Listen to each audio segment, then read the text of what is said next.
नमस्कार। मैं हूं विक्रांत यादव और आप देख रहे हैं आपका अपना चैनल द स्वतंत्र।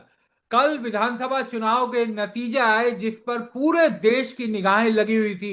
बीजेपी ने पहली बार पश्चिम बंगाल की सत्ता हासिल की है। 200 से ज्यादा सीट बीजेपी ने जीती। लेकिन बाजार ने उस तरीके से स्वागत नहीं किया और सोने के दाम में भी कुछ गिरावट देखी गई। तो बात करते हैं, पहले अंतर्राष्ट्रीय विषयों पर बाद में बात करेंगे। आज हमारे साथ वित्तीय विश्लेषक डॉक्टर शरद कोहली जी जुड़ गए हैं। शरद सर, नमस्कार। नमस्कार विक्रांत, आपको और स्वतंत्र के सभी फॉलोअर्स व्यूअर्स सब्सक्राइबर्स को मेरा हमेशा की तरह अभिनंदन। शरद सर, बीजेपी पहली बार, माफ कीजिएगा, पश्चिम बंगाल जीती। लेकिन लग रहा है बाजार ने और गोल्ड ने उस तरीके से रिएक्ट नहीं किया। आज भी बाजार में गिरावट देखी गई और सोने के दाम में भी गिरावट चल रही है सर, जो लोगों को लग रहा है अब चिंता की बात है। नहीं, सोने की तो कोई ममता ममता दीदी से नहीं है।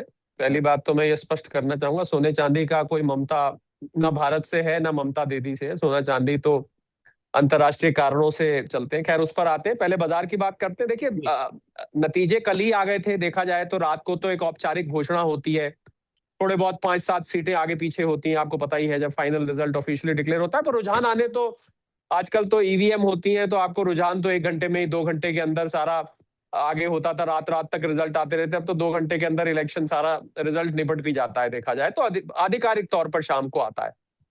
तो बाजार ने उस टाइम स्वागत किया। बिल्कुल, कल मार्केट आपको हरे में बंद होती दिखाई दी थी। पर उसके बाद रात को जो घटनाएं थी वो मुझे लगता है ममता दीदी की रुखसती से ज्यादा बड़ी घटनाएं थी। क्योंकि क्योंकि भले ही केंद्र सरकार और मजबूत हुई, एनडीए की विजय हुई, असम में हुई, पुदुचेरी वापस रिटेन किया, असम रिटेन किया, बंगाल में पहली बार वापसी हुई। पर बंगाल एक वो रीजनल पॉलिटिक्स है, ठीक है। जब भी केंद्र सरकार के हाथ मजबूत होते हैं, या मैं यूं कहूं कि रिफॉर्म एजेंडा जब मजबूत होता है, तो ऐसे में मार्केट उसको पॉजिटिवली लेती है। पर इस समय मार्केट जो इतने महीनों से लगातार, मैं यूं कहूं कि चलिए 2 महीने से, हमें पहले टैरिफ वाला जमाना अभी छोड़ देते हैं, 2 महीने से मार्केट जो आपको मूवमेंट दिख रही थी वो मूवमेंट युद्ध के कारण थी। और वो जो सीज फायर था, बहुत ही नाजुक सा, फ्रेजाइल सा, वो सीज फायर आखिर कल रात को टूट ही गया। हालांकि वो हुआ तो कभी भी नहीं था मेरे हिसाब से, क्योंकि कभी इसराइल लेबनान, कभी स्टेट ऑफ हॉर्मुज की बैरिकेडिंग, कभी ये वो, मतलब आधिकारिक तौर पर वो भले ही वैसे था, पर मेरे हिसाब से कल वो टूट गया। क्योंकि फिजेरा, मैं वहां गया हुआ हूँ, फिजेरा का पोर्ट है, वहां पर ऑयल के भी डिपोज हैं, ऑयल एक्सट्रैक्शन के वेल्स भी हैं आसपास, वहां पूरी ऑयल स्टोरेज की फैसिलिटी भी है। वहां पर उन्होंने हमला कर दिया उनके ऑयल फैसिलिटी पर। उसके अलावा ये भी पता लगा कि कुछ अमेरिकन शिप्स पे भी हमला करने, क्योंकि अमेरिका ने जब इसको रेजिस्ट किया, धमकी दी, तो वहां पर भी हमला हो गया है। तो और मुझे तो ये भी पता लगा है कि दुबई और आबू धाबी में भी फिर से ड्रोन दागे गए हैं, जिसको कि उनके एंटी डिफेंस सिस्टम ने इंटरसेप्ट किया है।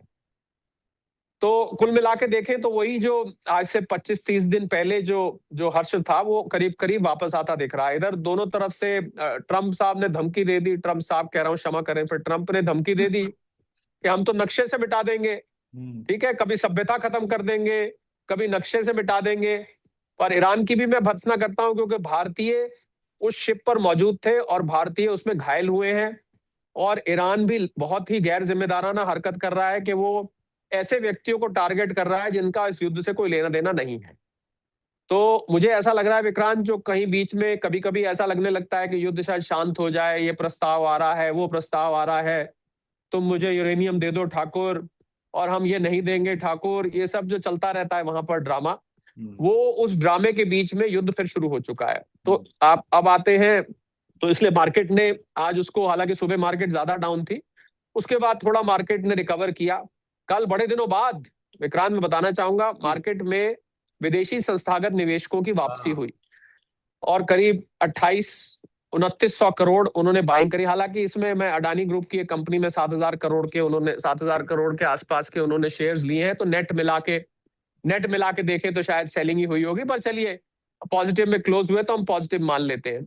हाँ। तो मार्केट आपको थोड़ा फिर बीच में रिकवर होती है, क्योंकि होता क्या है कि दिन में ज्यादा घटनाएं नहीं घटती हैं। ज्यादा घटनाएं घटती हैं हम जब सुबह सो के उठते हैं तो पता लगता है कुछ हो गया, हाँ। अर्ली मॉर्निंग या लेट नाइट पे। अब ऐसे अमेरिका और हमारा दिन रात का भी फर्क है, कुछ वो भी अटैक वगैरह जो होते हैं वो अंधेरे में होते हैं।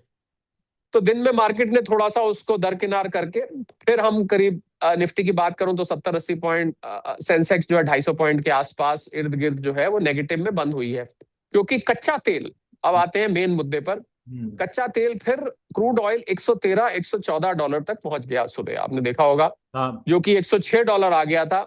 और बस यहीं से आपके सोने चांदी वाली बात निकल आती है, वो जो, हालांकि सुबह तो मैं बताना चाहूंगा कि गोल्ड सिल्वर की प्राइस गिरकर करीब 4500 डॉलर के आसपास पहुंच गई थी, हाँ। एक बार तो उससे नीचे भी जाने लगी थी, हम्म। जो कि भारतीय रुपए में बात करें तो 1 लाख, बहुत सारे आपके व्यूअर्स कमेंट करते हैं कि भाई रुपए में बात करा करो, ये डॉलर में हाँ। क्यों बात करते हो, तो करीब 1,45,000 रुपए प्रति 10 ग्राम के आसपास सोना चला गया था।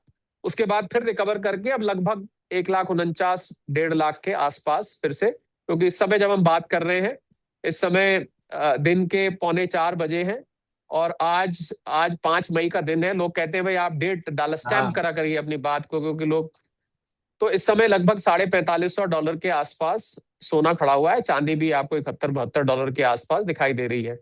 तो ये सीधा सीधा क्रूड ऑयल की मार है, वही जो हम अनेकों बार चिंतन करते हैं, क्रूड ऑयल की वजह से डॉलर की डिमांड की वजह से डॉलर इंडेक्स, बॉन्ड यील्ड हाँ। सुबह मैं देख रहा था 4.43 पहुंच गई, मतलब लगभग लगभग 4.5 के आसपास पहुंचने लग गई। इस बॉन्ड यील्ड ने फिर एक बार सोने चांदी की जो सट्टे की मार्केट होती है, स्पेकुलेशन मार्केट होती है, डेरिवेटिव मार्केट जो होती है, उस पर दबाव डाला, और बिकवाली के कॉन्ट्रैक्ट जैसे ही ये 4.4 क्रॉस किया बॉन्ड यील्ड ने, उसी समय जो कॉमिक्स पर सेल के कॉन्ट्रैक्ट्स थे, शॉर्ट्स जिसको हम कहते हैं, वो शॉर्ट्स की वॉल्यूम बढ़ गई, और आपको सोना चांदी, फिर उसके बाद फिर शॉर्ट कवरिंग भी आई, और शॉर्ट कवरिंग आके इस समय फिर सोने ने करीब 50-55 डॉलर रिकवर किया है, और वहां से हम यहाँ खड़े हैं जहां खड़े हैं। देखिए क्रूड ऑयल जब तक अभी युद्ध के बादल मंडराते रहेंगे, तब तक crude oil, straight of Hormuz बंद रहेगी, तब तक क्रूड ऑयल पर दबाव रहे, क्रूड ऑयल तेज रहेगा। क्रूड ऑयल तेज रहने का मतलब है आपको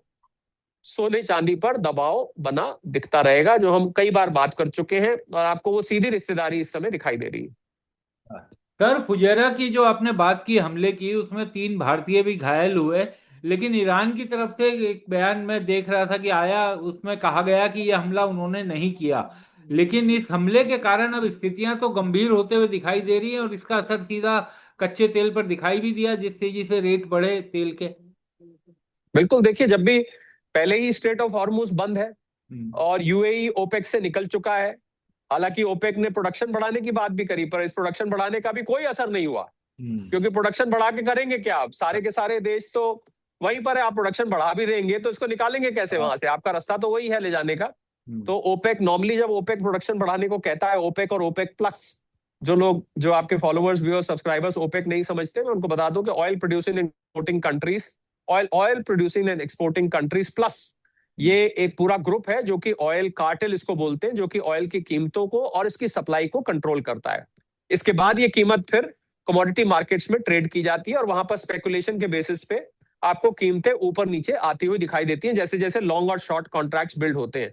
तो पहले ही स्ट्रेट ऑफ हॉर्मूज बंद है, और उस पर सोने पर सुहागा, वहां मिसाइल्स और ड्रोन्स फिर चल गए, तो ये तो डबल डबल इम्पैक्ट हो गया। तो इस वजह से एकदम 106 डॉलर से सीधा छलांग मारा क्रूड ऑयल ने 113। मुझे लग रहा है इस पूरे के पूरे युद्ध के प्रकरण में, अगर हम स्ट्रेट ऑफ हॉर्मूज को देखें, तो सबसे बड़ा जो ऑब्जर्विंग पैरामीटर है इस समय वो क्रूड ऑयल है, हाँ। आर्थिक रूप से भी, और मुझे तो लगता है मिलिट्री रूप से भी, क्योंकि आर्थिक रूप से आप देखें तो अमेरिका स्वयं इससे बहुत, अमेरिका में $5 पहुंच गई है प्रति गैलन जो प्राइसेस है, और राष्ट्रपति ट्रंप जो है थोड़े थोड़े दिनों बाद ये बयान देते रहते हैं, जैसे स्ट्रेट ऑफ हॉर्मूज खुलेगा ये दाम नीचे आ जाएंगे। अब तो उनको ये है कि अपने देश में उन्होंने एनर्जी प्राइसेस कम करनी है, उन्हें इसलिए स्ट्रेट ऑफ हॉर्मूज खुलवाना है। अगर किसी को लग रहा है ना कि डोनाल्ड ट्रंप बड़ी चैरिटी कर रहे हैं, बहुत बड़ा काम कर रहे हैं स्ट्रेट ऑफ हॉर्मूज दुनिया के लिए खुलवा के या उसको बंद करके, तो ऐसा कुछ नहीं है।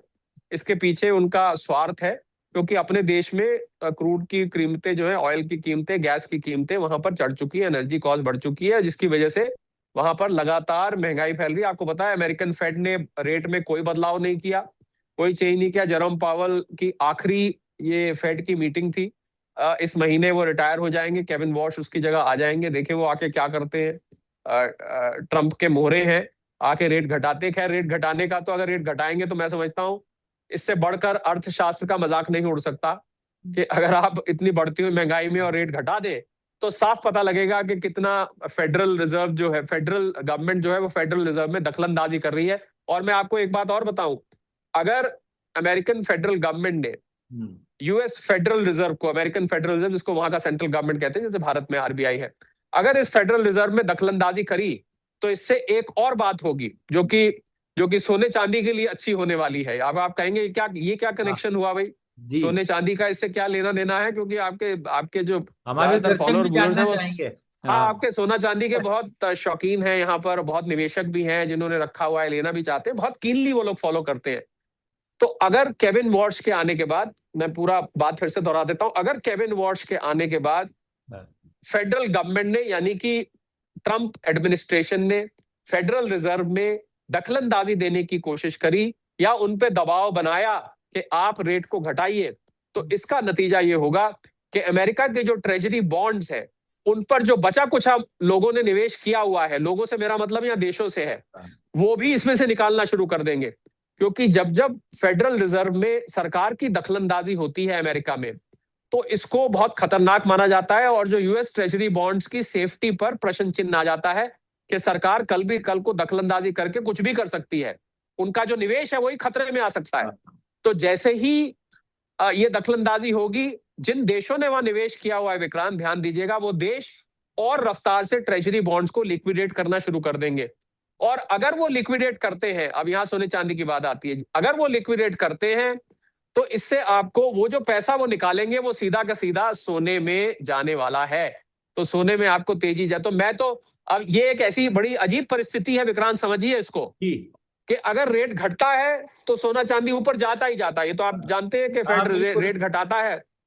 यहां पर ऐसी परिस्थिति है, अगर रेट बढ़ा भी दिया तो एकदम तो रिएक्ट कर सकता है कि रेट बढ़ाने पे, क्योंकि वहां के जो स्पेकुलेटर्स है, सटोरी है, कुछ लोग कहते हैं इनको सटोरिया मत कहा करिए, आप बड़ा घटिया सा शब्द लगता है, पर है तो है, है तो है। मैं हिंदी में और कोई शब्द इनके लिए है नहीं, जुआरी कह सकता हूं मैं, जुआरी अच्छा नहीं लगेगा।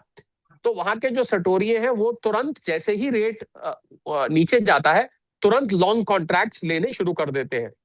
पर यहां एक ऐसी परिस्थिति है कि अगर रेट घटाया नहीं, या रेट वहां पर नहीं घटाया तब भी, क्योंकि दखलंदाजी जरा सी भी महसूस हुई, तो वहां पर ट्रेजरी बॉन्ड्स की बिकवाली आएगी। और ट्रेजरी बॉन्ड्स की बिकवाली का मतलब है कि दुनिया भर के जो निवेशक हैं, और इसमें निवेशक सारे देश हैं और दुनिया भर के सेंट्रल बैंक्स हैं, वो वहां पर सोने चांदी में इस पैसे को लगाएंगे। तो ये मैं समझता हूँ, ये आप सोने चांदी के निवेशक होने के नाते, या यूं मैं कहूंगा सोने चांदी का एनालिस्ट होने के नाते, मैं तो ये कहूंगा, क्षमा करेंगे इस बात के लिए, कि अच्छा ये दखल दें उनको, क्योंकि इनकी दखलंदाजी वहां से अमेरिका से निवेश को निकालेगी, इससे डॉलर पे भी लॉन्ग रन में प्रेशर बनेगा। इस समय जो आपको डॉलर की मजबूती है, ये मजबूती केवल और केवल क्रूड ऑयल के कारण बन रही है, और इसका कोई कारण नहीं है। केवल क्रूड ऑयल में लोगों को ज्यादा डॉलर खरीदने पड़ रहे हैं, बाकी करेंसीज के ऊपर प्रेशर है, डॉलर इंडेक्स के ऊपर प्रेशर है। विक्रांत सर, क्रूड ऑयल का संकट तो अब गहराता ही जा रहा है, और एक खबर ये भी आ रही है कि अब्बास अरागची चीन जा रहे हैं। तो इसको किस तरीके से देखा जाए कि चीन, क्योंकि चीन उनका ये भी माना जाता है कि शुभचिंतक है, लगातार पर्दे के पीछे से मदद भी कर रहा है, तो अब उनका चीन जाना। जी हाँ, चीन खाली वो शुभ चिंतक के नाते नहीं जा रहे। हाँ, चीन की बहुत बड़ी सप्लाई एनर्जी की जो ईरान से आती थी, वो स्ट्रेट ऑफ हॉर्मुज बंद होने की वजह से रुकी हुई है। तो चीन ने उनको गुड़की लगाई है, भाई ये क्या है, अगर आप हमें नहीं दोगे तो हमें फिर दूसरे इंतजाम करने पड़ेंगे। तो उनका तो बहुत बड़ा कस्टमर है चीन, बहुत बड़ा निवेश चीन ने ईरान में किया हुआ है। बिल्कुल। तो मुझे लग रहा है कि जब अब्बास अरागची वहां जाएंगे तो चीन से दो मुद्दों पर बात होगी। एक तो मिलिट्री तौर पर जियोपॉलिटिकल सिचुएशन पे, कि क्या चीन की वो मदद भी मांगेंगे, वो बोलेंगे भैया हम तो आपको भेजना चाहते हैं, ये अमेरिका वहां पर हमारा रास्ता रोक के बैठा हुआ है, जिसकी वजह से हम आपको ऑयल नहीं भेज पा रहे। हो सकता है कि चीन की जो सीसीपी है, कम्युनिस्ट पार्टी ऑफ सरकार जो है, कम्युनिस्ट पार्टी जो है, चाइनीज कम्युनिस्ट पार्टी बोलते हैं उसको, वो कोई ऐसा निर्णय ले ले कि हम आपकी मदद करेंगे, या हम आपको और हथियार देंगे, या हम आपको और सशक्त कर देंगे, या हम अमेरिका पे प्रेशर बनाएंगे। क्योंकि इसी महीने कायदे से राष्ट्रपति ट्रंप की और राष्ट्रपति शी जिनपिंग की मीटिंग होनी थी। वो मीटिंग की अभी कोई डेट नहीं आई है विक्रांत, आपने ध्यान, नॉर्मली ये मीटिंग होनी होती है तो उसकी बहुत पहले से डेट अनाउंस कर दी जाती है। और ये मीटिंग किस बारे में थी ये भी बता दूं, क्योंकि 1 साल का जो कॉन्ट्रैक्ट डोनाल्ड ट्रंप ने शी जिनपिंग के साथ किया था रेयर अर्थ मिनरल सप्लाई का, वो 1 साल अब पूरा होने जा रहा है। अब उसको दोबारा से नेगोशिएट करना पड़ेगा, क्योंकि जो सारा टैरिफ टैरिफ का गेम ये खेल रहे थे उससे नाराज था चीन। फाइनली इन्होंने जाके उनको कुछ रियायतें दी, तब उन्होंने रेयर अर्थ मिनरल्स को दोबारा सप्लाई करने के लिए राजी हो गए, तैयार हो गए वो। अब वो कॉन्ट्रैक्ट तो पूरा हो, अगर इनको रेयर अर्थ मिनरल्स अमेरिका को नहीं मिलते हैं, मैं ये बता दूं कि इनका पेंटागन ठप हो जाएगा। और अब हालात और ज्यादा विकट हैं, क्योंकि इनके हथियार खर्च हो चुके हैं। हाँ 850 टॉम हॉक मिसाइल खर्च हो चुकी है, पेट्रियट मिसाइल खर्च हो चुकी है, बहुत सारे इनके हथियार जो हैं वो खर्च हो चुके हैं। इनको इस समय हथियार बनाने हैं, अपने लिए भी बनाने हैं, और बहुत सारे देशों से इनको ऑर्डर भी मिल गए हैं। यही तो अमेरिका की स्ट्रैटेजी रहती है, युद्ध कराओ, अपने हथियार बेचो, अपने आप को अमीर बनाओ। तो अब बिना रेयर अर्थ मिनरल्स के आपको मैं बताऊं कि cruise cruise missiles, hypersonic missiles और बहुत सारी और चीजें नहीं बनाई जा सकती हैं। और ये रेयर अर्थ मिनरल्स का बादशाह इस समय चाइना है। तो ये एक परिस्थिति है। अब ये कैसे वहां जाएंगे ऐसे में, जब इन्होंने तो चीन का सप्लाई का रास्ता रोक रखा है। तो ऐसे में वो डेट नहीं सुनने को मिल रही है। वो डेट मई में होनी थी, जिस डेट को इन्होंने शी जिनपिंग को मिलना था, कि रेयर अर्थ मिनरल्स जो आपको सप्लाई मई के बाद बंद हो जाएगी। तो ये एक अमेरिका के लिए बहुत कठिन परिस्थिति खड़ी हो जाएगी, जिसके प्रेशर में आके, और राष्ट्रपति ट्रंप मैंने देखा है प्रेशर में आके निर्णय ले लेते हैं। प्रेशर में आके ना वो जिसको कहते हैं यील्ड कर देते हैं, ठीक है भाई अब ये मेरे ऊपर तलवार गिर रही है, मुझे ब्लैकमेल मैं हो रहा हूं, तो मैं अब छोड़ दूं। और तो उनके लिए कुछ ना कुछ जरूरी भी मुझे, है ये करना, इसमें रास्ता निकालना, वरना उनके लिए भी दिक्कत तो ज्यादा पैदा हो ही जाएगी सर, अगर रेयर अर्थ का बिल्कुल बिल। बिल्कुल मुझे लग रहा है विक्रांत के इस महीने, हाँ इस युद्ध का, हालांकि महीने में तो अभी बहुत दिन बाकी है, आज हम 5 तारीख में है, अभी तो 25-26 दिन बाकी है। मुझे लग रहा है बहुत जल्द इस युद्ध का कुछ ना कुछ हल अब निकलेगा, क्योंकि ये प्रेशर कुकर सिचुएशन बिल्ड हो रही है। जो लोग हाँ ये सोच, बहुत सारे लोग आपके फॉलोअर्स व्यूअर्स सब्सक्राइबर्स ये सोचते होंगे कि भाई ये तो कुछ हो तो रहा नहीं, स्ट्रेट हाँ ऑफ हॉर्मुज बंद पड़ी है। आज ईरान ने हालांकि एक एक्शन लिया है, पर बहुत दिन हो गए, सीज फायर हुआ पड़ा है वगैरह वगैरह। पर मैं सबको ये बता दूं कि जैसे प्रेशर कुकर होता है ना, हाँ तो प्रेशर कुकर में हर बीतता हुआ जो मिनट होता है, जब आप चढ़ाते हैं उसको गैस पर, तो सीटी बजती है एक पॉइंट पे आके, हाँ परंतु हर बीतता हुआ मिनट उस सीटी के बजने में अपना योगदान देता है। आप मेरी हाँ बात अगर समझ रहे हैं तो, बिल्कुल बिल्कुल। मतलब हर बीतता हुआ दिन वो हाँ प्रेशर कुकर सिचुएशन खड़ी कर रहा है, हाँ जिस सिचुएशन में आके कोई ऐसा बड़ी चीज आपने देखा, एक एक एक सीटी तो बजी उसकी। हाँ कल रात को जब ईरान ने यूएई पर हमला किया है, तो एक सीटी तो बच चुकी है। तो मुझे लग रहा है जैसे जैसे ये प्रेशर क्रिएट होगा विक्रांत, हाँ तो बहुत जल्द आपको युद्ध के बारे में कुछ ना कुछ सुनने का मिलेगा। थोड़ा हम 1-2 दिन इस युद्ध से हट गए थे ममता दीदी हाँ, के रुखसती ये तो करने के चक्कर में असम बिल्कुल। पुदुचेरी में। तो हाँ 2-3 दिन लोगों ने जो आपके मीडिया प्लेटफॉर्म्स हैं, हाँ उन्होंने भी फाइनली बंगाल इलेक्शन तो वो कवर कर नहीं पाए, हाँ क्योंकि उन दिनों में युद्ध अपनी चरम सीमा पर था। अब उन्होंने सोचा कम से कम भैया जीत गई एनडीए, इसको तो कवर करना ही चाहिए, ये तो बड़ा मोमेंट है, और था भी बड़ा मोमेंट। हाँ तो मुझे लग रहा है कि अब ये युद्ध फिर से ऐसे मकाम पर आ गया है, या सीज फायर ऐसे मकाम पर आ गया है, कि अब इसको कहीं ना कहीं एक दिशा लेनी पड़ेगी। या तो अमेरिका अपने युद्ध पोत वापस खींचेगा, देखिए क्या क्या संभावना है। हाँ पहली संभावना, या तो अमेरिका को अपने युद्ध पोत वापस लेने पड़ेंगे, हाँ यानी कि वहां से बैरिकेडिंग हटानी पड़ेगी, या ईरान इन युद्ध पोतों पे हमला कर देगा और मिडिल ईस्ट के बाकी के खाड़ी देशों पर हमला कर देगा, जिसकी वजह से अमेरिका पलट के, जो उन्होंने कल धमकी दी है हम हाँ इनको नक्शे से मिटा देंगे, अमेरिका पलट के इन पे फिर से हमला करेगा। इसका अर्थ ये हुआ कि युद्ध फिर से अपने फुल ब्लोन फॉर्म में आ जाएगा, या फिर यहां से सब कुछ खत्म हो जाएगा और सब अपने अपने घर वापस चले जाएंगे। क्या होता है एक्चुअली, ये फोरकास्ट करना उतना मुश्किल नहीं है विक्रांत। जी। मुश्किल है डोनाल्ड ट्रंप के दिमाग को फोरकास्ट करना, क्योंकि हाँ उस व्यक्ति का दिमाग कभी भी कहीं भी कुछ भी कैसे भी निर्णय ले सकता है, हाँ, वो 360 भी घूम जाते हैं। अंतिम सवाल कुछ रहेगा पता सर, नहीं। अंतिम सवाल रहेगा सर मेरा। आपने क्योंकि चुनाव से पहले, मतदान से पहले ही कहा था कि अब पेट्रोल डीजल के दाम बढ़ने का समय आ गया है और ये कभी भी बढ़ सकते हैं। तो मतदान जब हुआ था उसके 1-2 दिन बाद इस तरह की खबर आई थी सरकारी सूत्रों के हवाले से, गवर्नमेंट सोर्सेज के हवाले से, कि पेट्रोल और डीजल के दाम बढ़ सकते हैं। इस बार किसी ने इनकार नहीं किया, पहले पिछली बार जब आई थी तब इनकार किया गया था। तो अब क्योंकि नतीजे भी आ चुके हैं, तो आपको लगता है कि अब तैयार रहना चाहिए किसी भी दिन पेट्रोल और डीजल के दाम बढ़ने की खबर के लिए? बिल्कुल, देखिए जो कमर्शियल सिलेंडर के दाम सीधा 993 रुपए बढ़े, कुल मिला के 1331 रुपए बढ़े। इसने रेस्टोरेंट्स के मेन्यू, केटरर्स के मेन्यू, क्लाउड किचन और इन सब में तो हड़कंप मचा ही दिया है। बहुत उथल पुथल मच गई है। जो रेस्टोरेंट, पूरी फूड इंडस्ट्री है, उसमें उथल पुथल तो पहले ही मच चुकी है। बिल्कुल। देखिए, ये आपके आपके सवाल का जवाब छुपा है क्रूड ऑयल की कीमतों में। और मुझे लग रहा है कि मैं शायद क्रूड ऑयल की कीमतों को एक एक मिनट पे ट्रैक करता हूं, पर जो एक एक सेकंड पर ट्रैक करता होगा वो है ये ऑयल मार्केटिंग कंपनीज, जो हर पल उस पर नजर बनाए। मुझे ऐसा लग रहा है विक्रांत कि अगर ये 120 हाँ, के आसपास टिक गया हाँ, और या 120 को बार बार छूता रहा, हाँ, तो वो फिर ऐसा टाइम होगा जब आपको ये सुनने को मिल सकता है कि पेट्रोल डीजल के दाम 4 रुपए, 5 रुपए, हम्म, ऐसे कुछ। ये जो पहले खबर थी 100 रुपए और ये 25 रुपए, 28 रुपए, हाँ, वो तो खैर बेकार की बात है। इतना तो कोई भी सेंसिबल सरकार नहीं करना चाहेगी, पर ये एक मजबूरी होगी। मुझे हाँ, लग रहा है कि क्रूड ऑयल के दाम इस कदर वोलेटाइल हुए पड़े, एक दिन ऊपर, एक दिन नीचे, एक दिन ऊपर, एक दिन नीचे। जिस दिन नीचे आते हैं उस दिन ऑयल मार्केटिंग कंपनीज में उम्मीद बन जाती होगी, शायद भाई अब हाँ, 100 से नीचे आ जाए, 90 से नीचे आ जाए, हमें ना करना पड़े। शायद आप और हम नहीं रोज इंतजार करते, हाँ, शायद अब ट्रूस हो जाए, शायद अब शांति हो जाए। आज ये प्रस्ताव आया, कल वो प्रस्ताव आया, अब ईरान ने इस पर विचार करने को कहा है, डोनाल्ड ट्रंप कहते हैं वो हम बात करना चाहते हैं। तो रोज इस प्रकार की एक उम्मीद की किरण हाँ, जलती है, जिस उम्मीद, क्योंकि होता क्या है कि जब एक दफे, एक बात पे ध्यान दीजिएगा, हाँ, एक दफे कीमत बढ़ गई, हाँ, तो मान लीजिए, मैं उदाहरण देता हूं, मान लीजिए 5 रुपए बढ़ गई, मैं एक उदाहरण के तौर पर ले रहा हूं।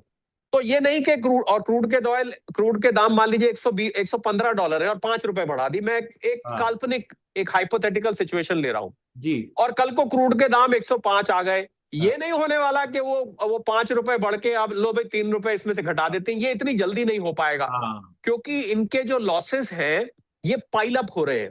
हाँ, तो इसलिए ये इस तरीके से नहीं मूव करेगा कि 5 रुपए घटाए, 5 रुपए बढ़ाए, 3 रुपए हाँ, घटाए, फिर 2 रुपए बढ़ाए, फिर 3 रुपए। वो वाला सिस्टम अब नहीं है। वो जो रोज के रोज प्राइसेस चेंज होती थी, वो सिस्टम से अब हम दूर जा चुके हैं। तो इसलिए जो भी निर्णय लिया जा रहा है सोच समझ के लिया जा रहा है।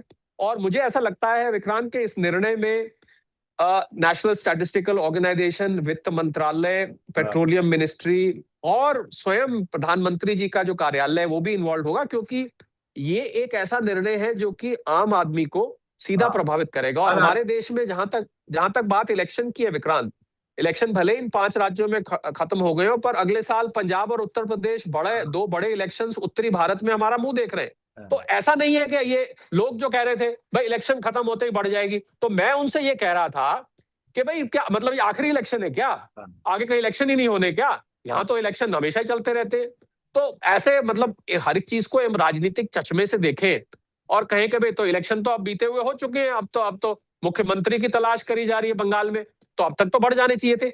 ये सारा खेल क्रूड ऑयल और ऑयल मार्केटिंग कंपनी की बैलेंस शीट्स का है, क्योंकि सोच समझ के करा जाएगा। एक दफे बढ़ा दिए गए तो क्रूड ऑयल की कीमत जब तक फिर 80 से नीचे नहीं जाएगी तब हाँ, तक ये घटने वाले नहीं है। तो इसलिए इसको बहुत सोच समझ के निर्णय लिया जाएगा। पर मुझे लगता है 120 बार बार छुएगा या 120 पे टिकेगा, वो सही वक्त होगा। जब इसके बढ़ने का सही वक्त क्या होगा, वो हाँ। घड़ी होगी जब ये बढ़ जाएगा। सही तो मुझे नहीं कहना चाहिए जी। यानी कि अब 120 हम लोग दुआ यही कर सकते हैं सर कि उससे उस लेवल पे ना ही जाए और किसी तरह मामला सुलटे। बहुत बहुत शुक्रिया शरद सर, आप हमारे साथ जुड़े। Thank you so much. अच्छा मिलिए।